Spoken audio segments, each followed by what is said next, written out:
오늘 이제 성경 말씀을 보겠는데요. 로마서 1장 8절에서 15절입니다. 제가 봉독하도록 하겠는데요. 사실은 이 성경을 함께 이렇게 보는 시간이 굉장히 중요한 시간입니다. 뭐 설교도 중요하지만은 이 말씀, 성경 말씀 이 자체가 굉장히 중요하기 때문에 이 말씀을 중심해서 설교하는 거잖아요. 그렇기 때문에 우리는 이 성경 말씀 한 구절 한 구절을 잘 명심해서 보면서 음미하면서 함께 읽도록 하겠습니다. 8절입니다.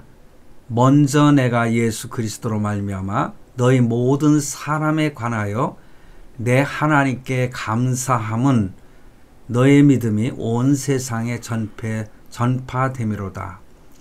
내가 그의 아들의 복음 안에서 내 심령으로 섬기는 하나님이 나의 증인이 되시거니와 항상 내 기도에 쉬지 않고 너희를 말하며 10절입니다.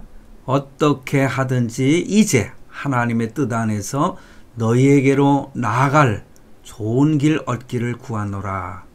11절 내가 너희 보기를 간절히 원하는 것은 어떤 신령한 은사를 너희에게 나누어 주어 너희를 견고하게 하려 함이니 이는 곧 내가 너희 가운데서 너희와 나의 믿음으로 말미암아 피차 안위함을 얻으려 함이라. 형제들아 내가 여러 번 너희에게 가고자 한 것을 너희가 모르기를 원하지 아니하노니 이는 너희 중에서도 다른 이방인 중에서와 같이 열매를 맺게 하려 함이로되 지금까지 길이 막혔도다. 헬라인이나 야반인이나 지혜 있는 자나 어리석은 자에게 다 내가 빚진 자라. 15절 그러므로 나는 할 수 있는 대로 로마에 있는 너희에게도 복음 전하기를 원하노라. 아멘. 로마서 1장 8절에서 15절 말씀입니다.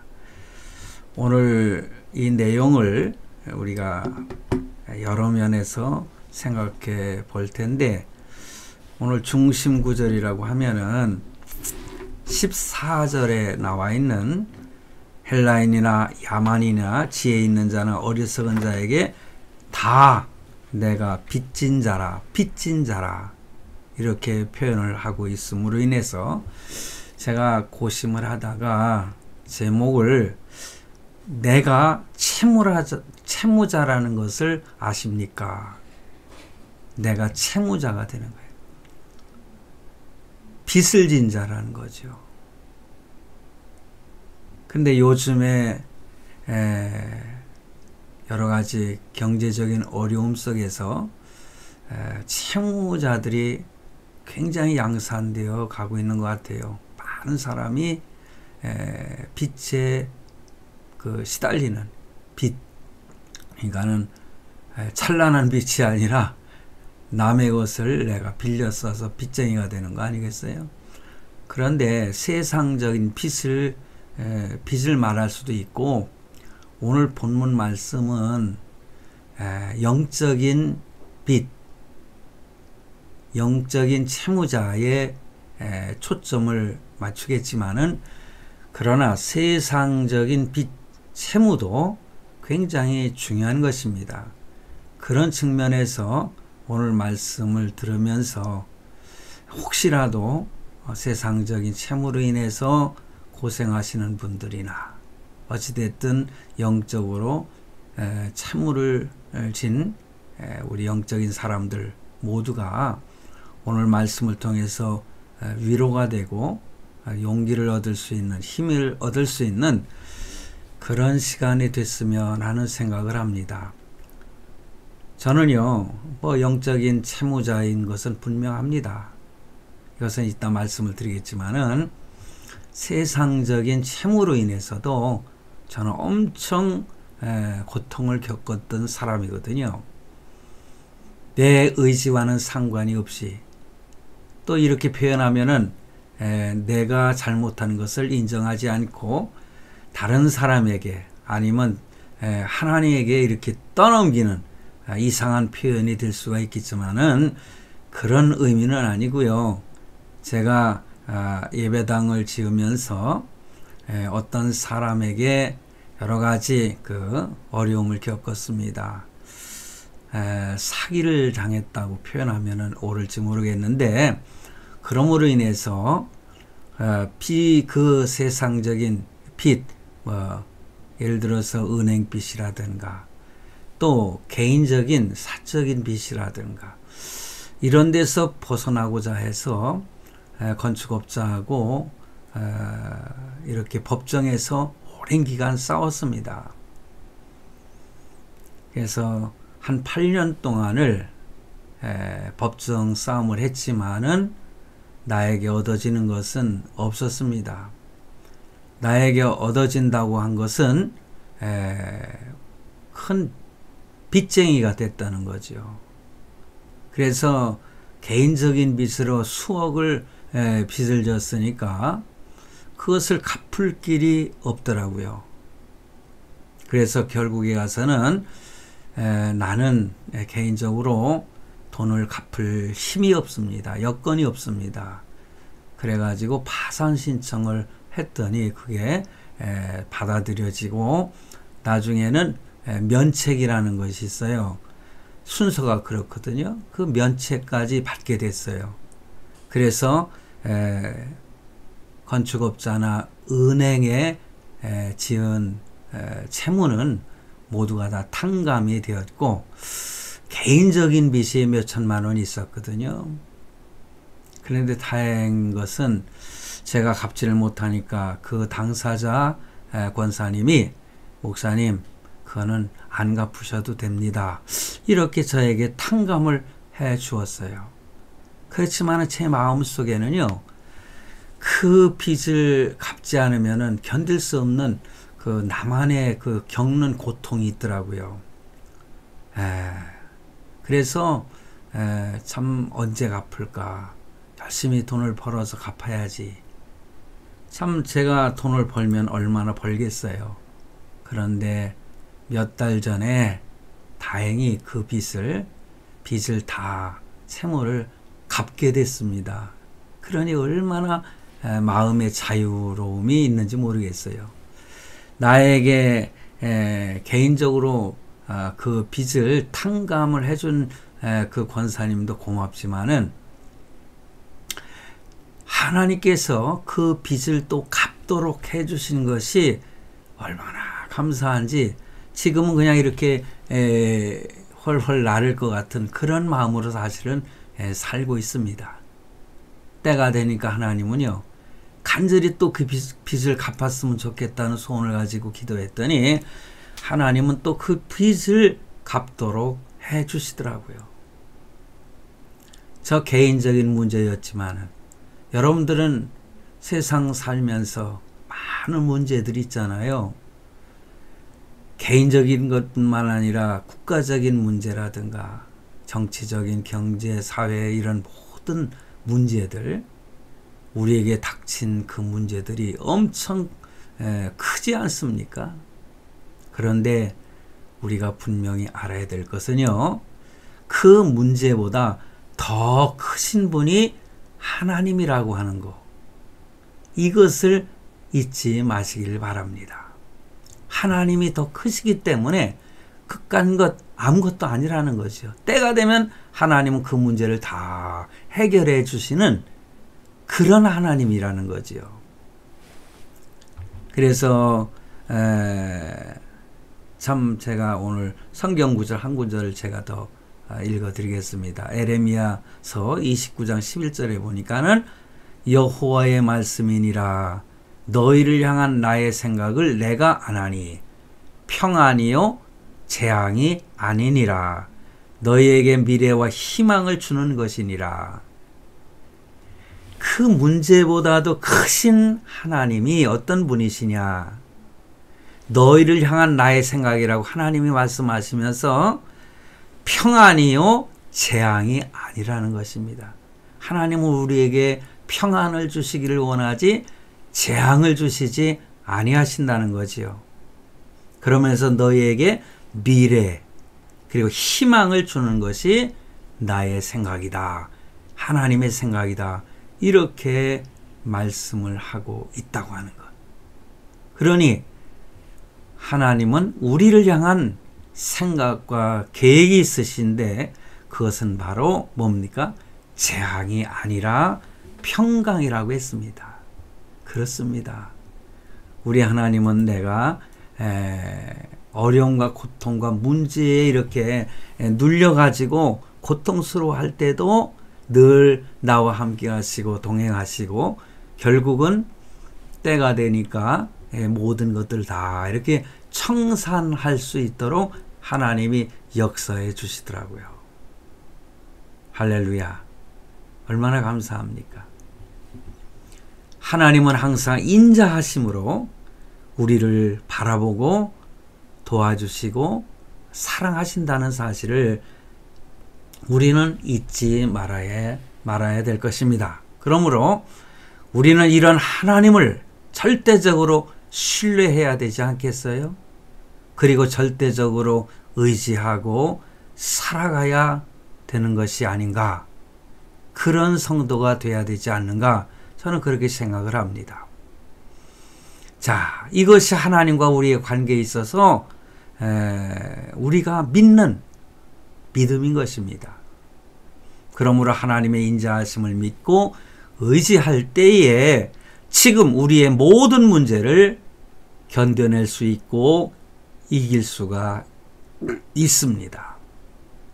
우리가 얻는 승리와 축복이라고 하는 것은 하나님을 향한 신뢰 그리고 하나님의 사랑의 결과물이라 그렇게 말씀을 드릴 수가 있습니다. 그러므로 우리는 하나님을 알고 하나님의 사랑을 늘 확신하며 살아가는 성도가 되어야 됩니다. 이 믿음 위에 하나님의 사랑과 인자하심이 이렇게 더해져서 우리의 생활 속에 놀라운 기적의 응답이 있을 것을 여러분 믿으시길 바랍니다. 언젠가 제가 말씀을 드렸지요. 지금 저 자신은 참 하나님의 기적을 체험하고 살아가고 있구나. 내가 그렇게 마음속에 그렇게 깊이 원하는 것이 아닌데도 불구하고 하나님은 더 좋은 것으로 하나님은 저에게 주시더라고요. 그게 지금도 늘 하나님께 감사하고 있습니다. 저의 삶이 놀라운 기적의 삶이라고 하는 것은 저 자신이 간증할 수 있는 내용인 것입니다. 하나님은 우리를 구원하시고 우리와 함께 하시고 동행하고 계시는 것입니다. 그리고 우리에게 원하시는 것이 있는데 하나님께 부르짖고 기도하라는 것입니다. 어떤 상황과 어떤 형편에 처해 있든지 제가 말씀드렸죠. 문제보다 크신 하나님을 기억하고 하나님의 그 인자하심과 사랑하심을 의지하고 기도하게 되면은 하나님의 놀라운 응답과 기적이 있을 것을 여러분 믿으시기 바랍니다. 자, 오늘 본문에 보세요. 본문에 보면은 이 사도 바울의 그 감사하는 내용이 나오고요. 기도가 이렇게 먼저 나오고 있습니다. 바울은 로마 교인들에게 문안 인사를 한 후에 먼저 하나님께 감사부터 하고 있습니다. 여러분, 하나님께 늘 감사하십니까? 항상 기도하고 범사에 감사하는 그런 삶이 생활화 되어 있습니까? 오늘 본문 8절 말씀해 보세요. 첫째는 내가 예수 그리스도로 말미암아 너희 모든 사람을 인하여 내 하나님께 감사함은 너의 믿음이 온 세상에 전파됨이라. 로마에 있는 성도들의 믿음의 소문이 각 지역으로 이렇게 퍼져나간 것입니다. 아름다운 믿음의 소식들이 전파된 것입니다. 그 내용을 인하여서 그는 예수의 그리스도의 향기지요. 그러므로 그 이야기를 듣는 사람들은 그 아름다운 향기를 맡으면서 예수를 믿게 되고 하나님의 자녀가 되고 땅끝까지 복음이 전파되는 역사가 일어나는 거 아니겠습니까? 그래서 먼저 하나님께 감사하는 거예요. 그 성도들의 그 아름다운 믿음의 소원. 그는 로마 교인들이, 성도들이 믿음에 굳게 서는 그 모습을 통해서 여러 지역에 있는 그런 성도들이 힘을 얻고 위로를 얻는다는 그 내용을 생각하면서 먼저 하나님께 감사했다고 하는 사실이에요. 근데 이 감사의 내용 속에는 사실은 그 로마 성도들을 그 칭찬하는 바울의 칭찬의 내용도 담겨 있다고 저는 생각을 합니다. 또한 이 사도 바울은 로마 성도들을 위해서 기도했습니다. 본문 9절 보세요.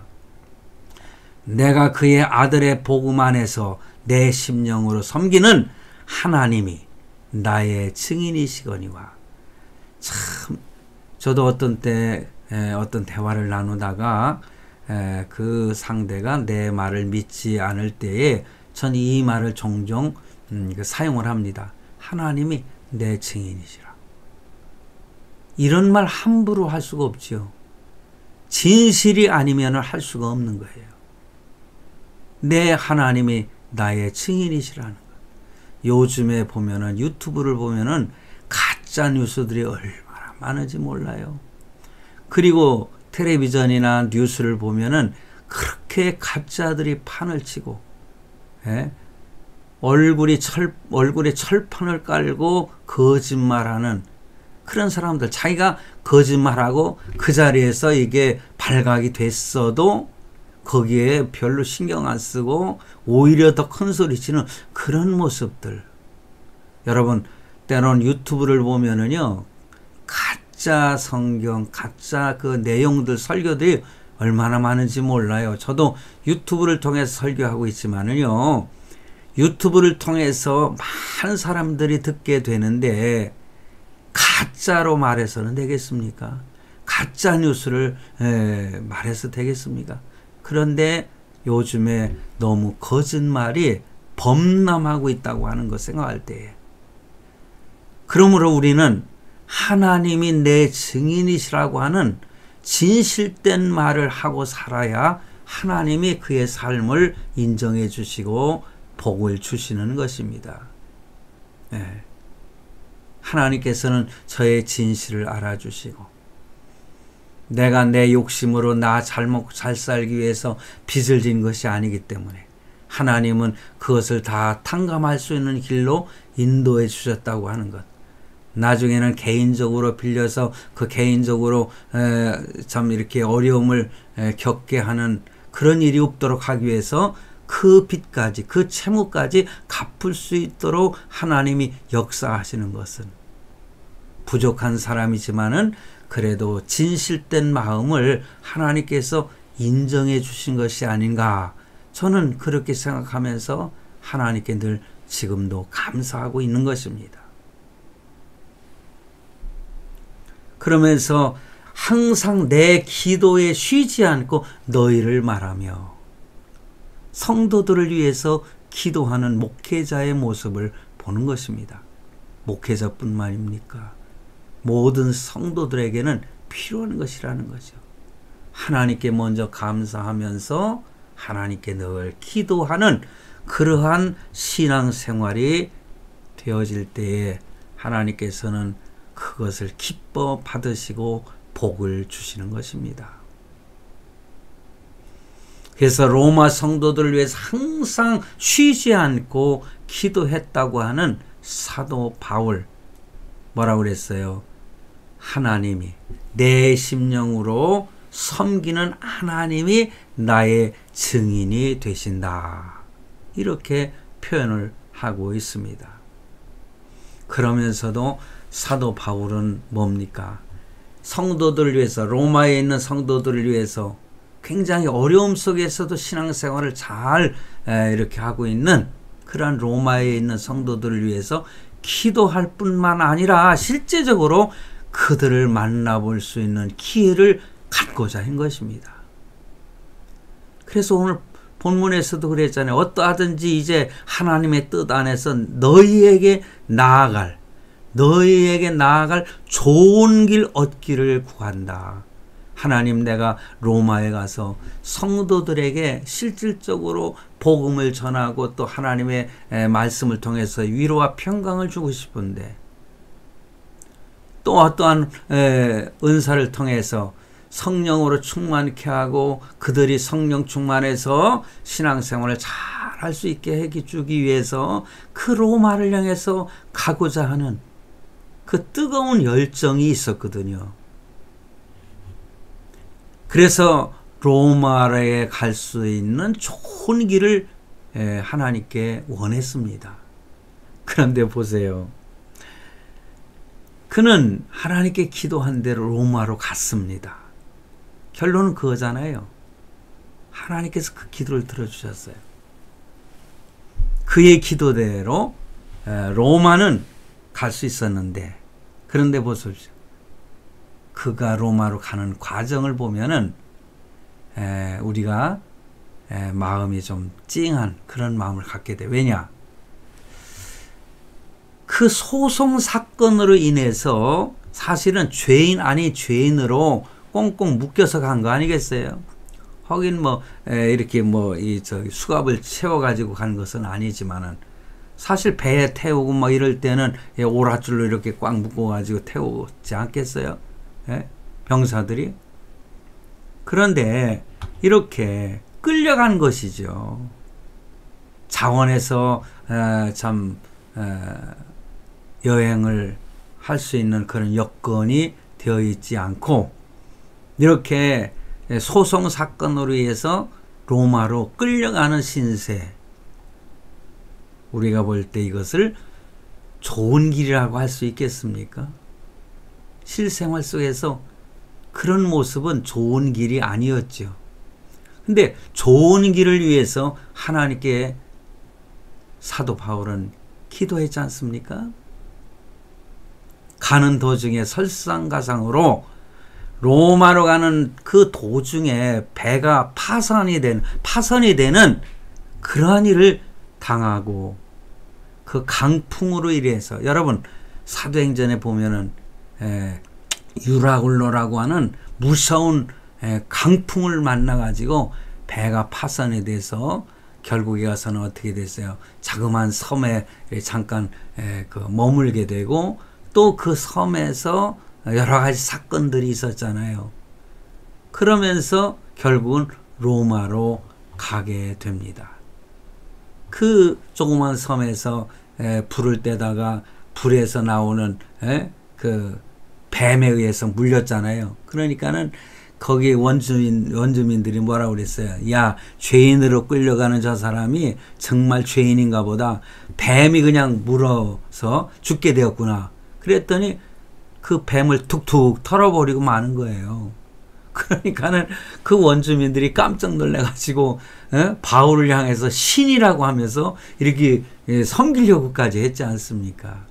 이런 일들을 겪으면서 로마로 가게 된 것입니다. 그처럼 어려운 길이었지만은 우리가 결론적으로 볼 때 실제적으로는 그 길이 참 좋은 길이었다고 하는 사실, 몇 가지를 생각해 볼 수가 있지만은, 만약에 그가 사도 바울을 죽이려고 하는 많은 유대인들이 있었잖아요. 근데 병사들을 이렇게 참 호위해 가지고 갈 수 있는 그런 여건을 하나님이 주셨다고 하는 거, 그거 참 좋은 길 아닙니까? 내가 돈을 들여가지고 배삭을 내가지고 로마로 간 것이 아니라 공짜로 배도 타고 말이에요. 누가 건들까봐 병사들을 이렇게 딱 같이 갈 수 있었다는 거, 이거 참 좋은 일 아닙니까? 그리고 로마에 가서 복음을 전할 수 있게 됐다고 하는 거. 너무너무 좋은 일 아니겠습니까? 좋은 길이었죠. 이 땅에서 주님을 위해서 당한 십자가의 고통은요, 뭡니까? 천국의 상급이 예비되어 있다고 하는 것 자체로도 그거는 좋은 길이다. 성도 여러분, 우리의 경우에도 마찬가지입니다. 주님을 위해서 이 땅에서 당하는 힘든 일, 그러한 일들이 있다 할지라도 낙심하지 마시기 바랍니다. 왜냐하면 그것은 결국에 가서는 우리에게 좋은 일이기 때문에 그렇습니다. 항상 우리가 기뻐하는 말씀이 합력하여 선을 이루시는 하나님이라고 말씀하셨잖아요. 지금은 참 힘들고 어렵고 문제투성이고 고통스럽지만은 나중에 결과가 되어진 것을 보게 되면은 이것이 하나님의 은혜였구나. 하나님은 나에게 가장 선한 길로 인도하셨구나. 그것을 깨닫게 되는 것입니다, 여러분. 그러므로 힘내시기 바랍니다. 자, 그렇다면은요, 이것을 한번 생각해 보려고 합니다. 왜 바울이 로마로 가려고 했던가? 그래서 본문 11절로 15절 말씀에 보면은 사도 바울이 이렇게 로마를 가고 싶어 하는 그 마음이 이렇게 드러나 있잖아요. 뭐 간단하죠. 로마 성도들을 만나서 격려하려고 했기 때문에 그렇습니다. 그들을 직접 만나서 위로하고 격려하는. 만약에 성도들이 사도 바울 소문이 다 들었겠죠. 그러니 바울을 한번 보고 싶다. 바울을 한번 보고 싶다. 그럴 거 아니겠어요? 그런데 이 바울이 로마에 직접 나타나가지고 그들에게 복음을 전하고 설교를 하고 위로해주고 그럴 때 얼마나 기쁨이 충만했겠습니까? 그러니까는 사도 바울이 그런 거예요. 그래서 11절 말씀에 내가 너희 보기를 심히 원하는 것은 그냥 갔으면 좋겠다 이것이 아니라 참 거기에 갔으면 좋겠다 그냥 심히 이렇게 원했다 그렇게 표현해요. 무슨 신령한 은사를 너희에게 나눠주어 너희를 견고케 하려 함이니. 여기 무슨 신령한 은사 무슨이라고 표현을 했지만은 이거야 우리가 영적으로 다 체험하는 거 아니겠어요? 성령으로 충만해가지고 아까 말씀을 드렸잖아요.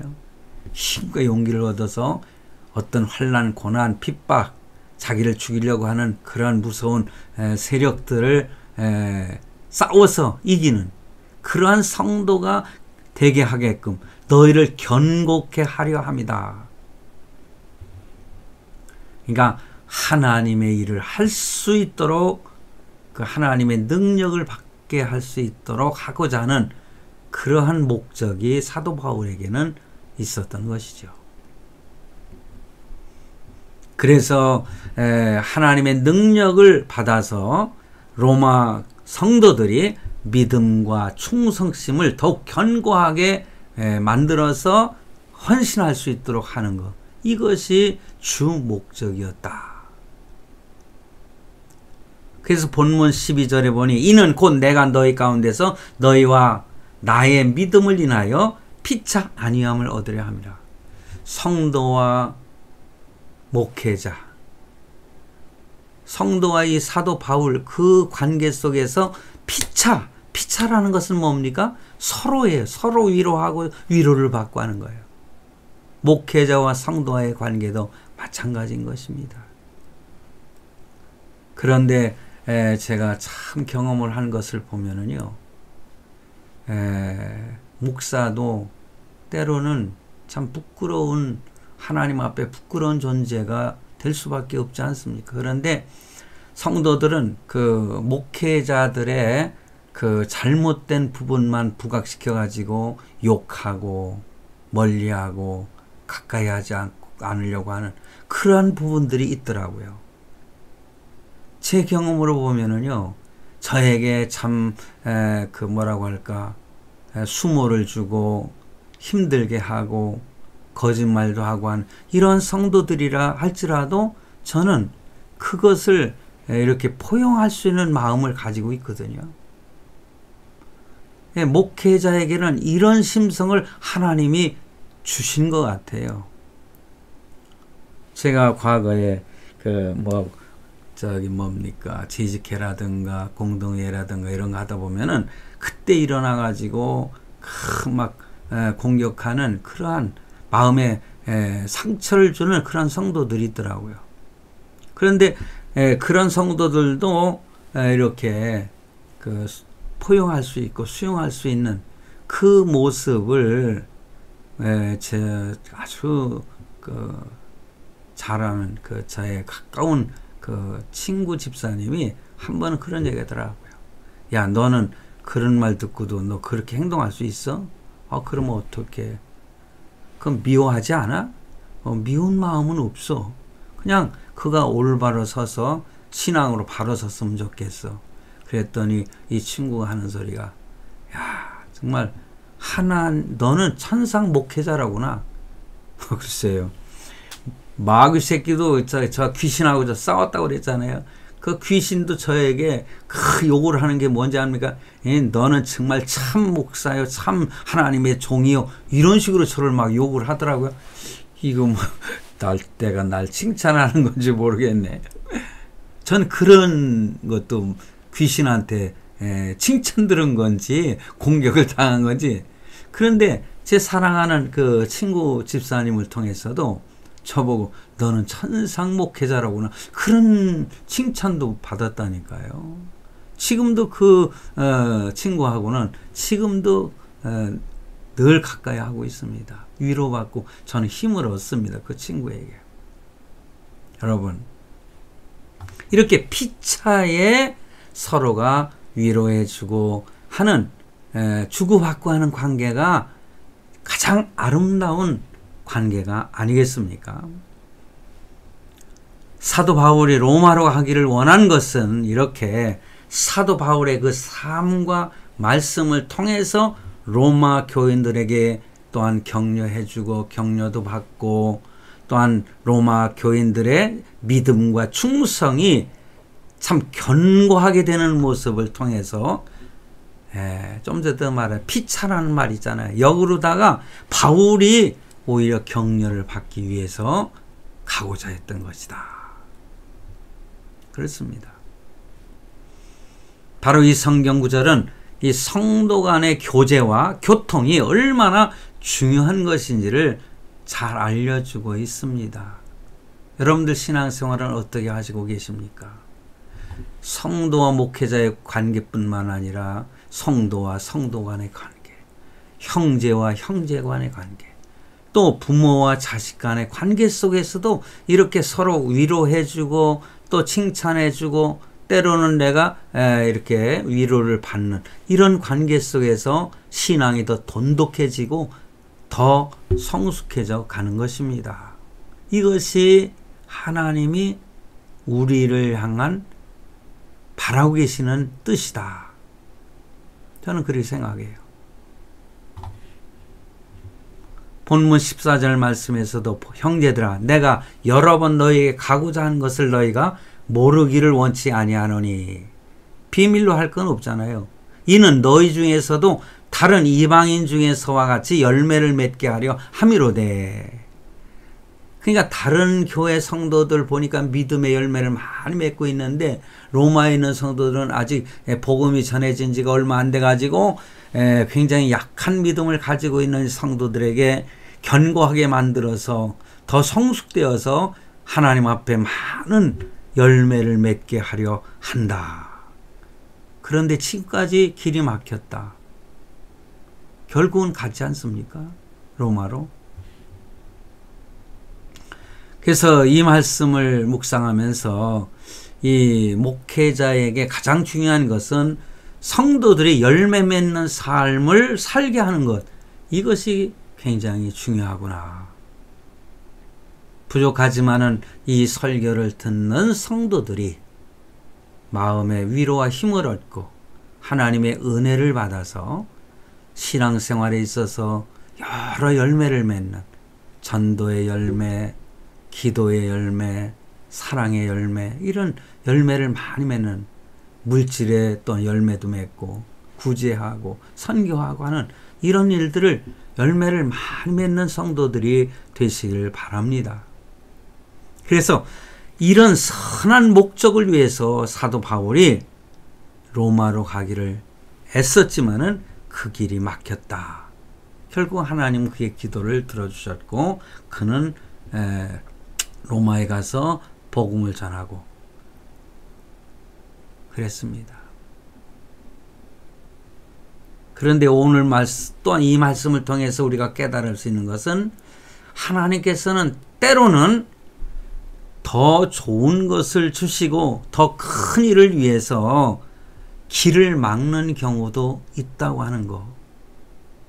지금 당장에 길이 열리지 않았다고 해서 그것이 잘못된 것은 아니고 하나님이 함께 하시지 않는 것이 아니라는 거지요. 그러므로 선한 목적을 가지고 있으면은요, 하나님은 길을 열어주시는 것입니다. 결국은 사도 바울이 로마를 향해서 간 것처럼 저와 여러분이 바라고 원하는 길도 때로는 막힐 때도 있었지만은 넓은 대로처럼 열어주시는 은혜가 있다고 하는 사실. 그러므로 지금 내가 당장 막혔다고 해서 실망하고 좌절할 필요는 없다. 그것입니다. 왜냐? 문제보다 크신 분이 하나님이시기 때문에 그렇죠. 그리고 왜 사도 바울은 로마로 가기를 원했느냐? 빚진 자의 의식을 가지고 있었기 때문에 그렇다. 채무자라고 하는 의식을 그는 가지고 있었어요. 그래서 본문 14절 15절에 보면은 헬라인이나 야만인이나 지혜 있는 자나 어리석은 자에게 다 내가 빚진 자라, 채무자라는 거예요. 그러므로 나는 할 수 있는 대로 로마에 있는 너에게도 복음 전하기를 원한다. 이걸 한번 좀 더 깊이 있게 생각을 해봅시다. 이 사도 바울이 청년 시절에 예수 그리스도를 핍박하는 자, 예수 그리스도를 믿는 성도들을 핍박하는 자였고, 결국은 그것이 예수님을 핍박하는 것이라고 예수님에게 음성을 들었잖아요. 다메섹 도상에서 예수님을 발견했을 때 주여 누시니까, 그러니까는 사도 바울이 뭐라고, 하나님, 예수님께서 뭐라고 그랬어요? 나는 내가 핍박하는 예수라. 깜짝 놀랐겠죠. 나는 예수님을 만난 적도 없고 예수님을 고통스럽게 핍박한 적도 없고, 그런데 왜 예수님은 나에게 예수님이 내가 핍박하는 예수라 이렇게 말씀하시는 거예요. 그것은 바로 뭡니까? 예수 믿는 성도들을 핍박하는 것이 바로 예수 그리스도를 핍박하는 것이기 때문에 그래요. 여러분, 예수 믿는 하나님의 자녀, 성도 여러분, 혹시 누가 여러분을 핍박하십니까? 바로 그 사람은 예수 그리스도를 핍박하는 것입니다. 저는요, 생활 속에 참 예전에 저를 갖다가 핍박하던 사람들이 어려운 고통에 빠지는 그런 모습을 본 경험이 있는 사람이에요. 그래서 저는 함부로 말을 못해요. 왜냐? 나에게 억울하게 핍박하고 이렇게 욕하는 사람들, 내가 만약에 저주한다면 그 사람이 그 저주로 빠질 것 같은 그런 마음이 들어서요, 저는 그런 사람들 향해서 함부로 말을 못해요. 이 말이라는 것이 무서운 거거든요. 칼이거든요. 그렇기 때문에 믿는 성도들이 한마디 한마디 상대에게 하는 것은, 그것이 결국은 저주로 임하고 하나님께서 그를 치는 것입니다. 그러므로 우리는 조심해야 돼요. 자, 여러분, 오늘 본문 14절 15절에 사도 바울이 그 빚진 자라고 표현을 하고 있잖아요. 그 바울은 하나님의 큰 신은혜를 받은 거예요. 바울이 그렇게 핍박자였고 그랬었는데 결국에 가서는 그리스도를 영접하고 하나님의 종이 되었고 사도가 돼가지고 평생을 주를 위해서 헌신했지 않습니까? 그러니까는 나 같은 죄인을 구속하신 그 하나님의 은혜, 그것이 너무너무 감사해서 나는 그 은혜를 갚아야 돼. 나는 빚진 자야. 그러니 평생을 그는 헌신하지 않을 수가 없어요. 저 자신을 생각해도요, 유대 땅 베들레헴 거기서 탄생하신 예수 그리스도의 복음이 많은 사람을 거쳐서 나에게 그 복음이 왔지 않습니까? 그러니 그 많은 사람들, 나에게 복음을 전하기 위해서 십자가에 죽은 사람들 있잖아요. 사도 바울처럼, 베드로처럼, 예수님의 12 제자처럼 뿐만 아니라 많은 선교사들이 피를 흘리고 대한민국의 복음을 전하기 위해서, 조선시대의 복음을 전하기 위해서 참 대동강변에서 참 복음을 전하러 왔다가 죽임을 당한 그런 선교사들, 많은 선교사들이 피를 흘렸기 때문에 그 피의 값으로 저에게 복음이 들어와서 예수 믿고 구원받아 하나님의 자녀가 됐으니 내 자신도 빚진 자라는 거죠. 영적인 빚진 자예요. 예수님에게 빚진 자요. 많은 선배 그 선교사들이나 선지자들이나 다 그런 분들의 빚진 자라는 거죠. 우리는 빚진 자 의식, 채무자 의식을 가져야 되는 것입니다.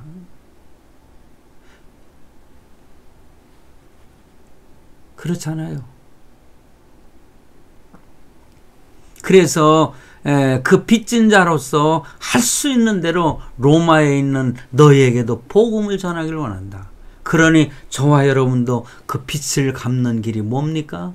이웃에게, 믿지 않는 사람에게 복음을 전하는 것이 빚을 갚는 것입니다. 채무를 갚는 것입니다.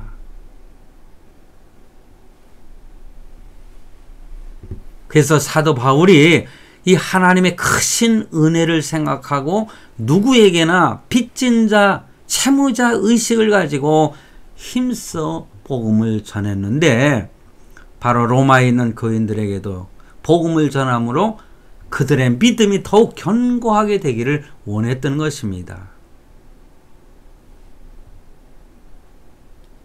사람들을 보면은요, 채권자 의식을 갖는 사람들이 많아요. 때로는 권리만 주장하고 의무는 행하지 않는. 오늘 아침에도 제가 방송을 듣고 유튜브를 봤더니요, BTS 있잖아요. BTS 대단히 국위선양을 했죠. 전 세계적으로 K-팝을 참 통해서 한국의 문화를, 때로는 그 여러 가지 큰 일을 행했던 그 친구들이 있잖아요. 그런데 그 친구들을 군대에 보내야 되느냐 말아야 되느냐 뭐 이거 가지고 국회에서 말해요. 무슨 뭐 국정감사 때 서로 그냥 핏대로 흘리면서 그러는 거예요. 근데 오늘 누가 그러더라고요. 그 BTS 중에 슈가라는, 내가 그 애는 이름을 들었을 뿐이지 누가 슈가인지는 모르겠는데 그 친구가 그랬다고 그래요. 참 우리들 이름에 올려가지고 숟가락 올려가지고 덕 보려고 하는 사람들, 그런 사람들 없었으면 좋겠다. 우리는 스스로 군대를 갈 것이다. 그렇게 표현을 했다고 하는 거예요.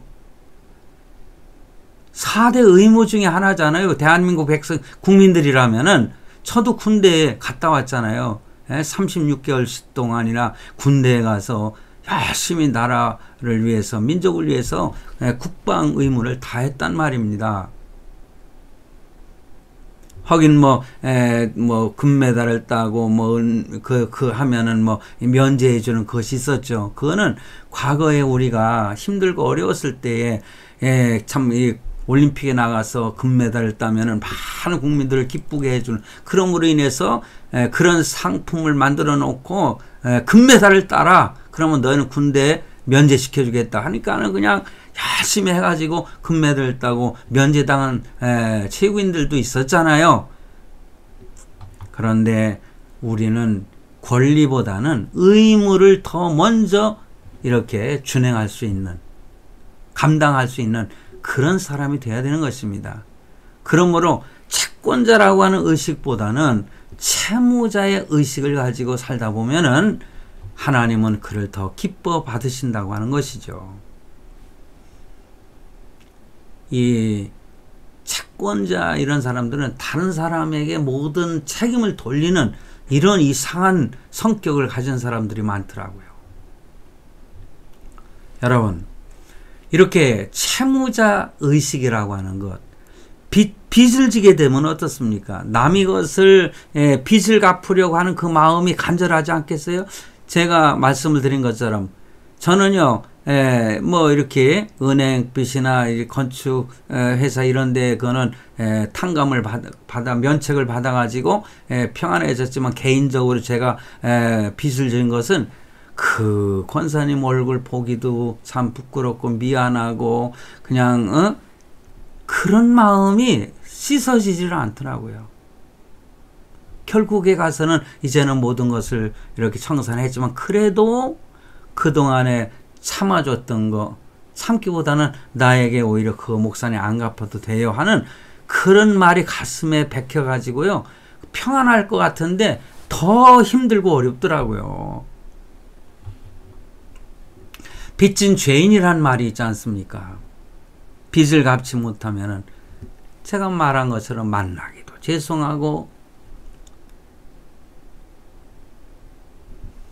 그처럼 빚진 마음으로 신앙생활을 하면은 항상 하나님 앞에서 보다 더 충성하지 못한 것에 대한 죄송한 마음을 가지게 되지 않겠습니까? 그렇다면은 우리는 어떻게 살아야 되겠습니까? 하는 질문을 드리고 싶은 거예요. 해답은 여러분 스스로가 내리시길 바랍니다. 우리는 채무자라고 하는 의식을 꼭 가져야 됩니다. 기도하시겠습니다.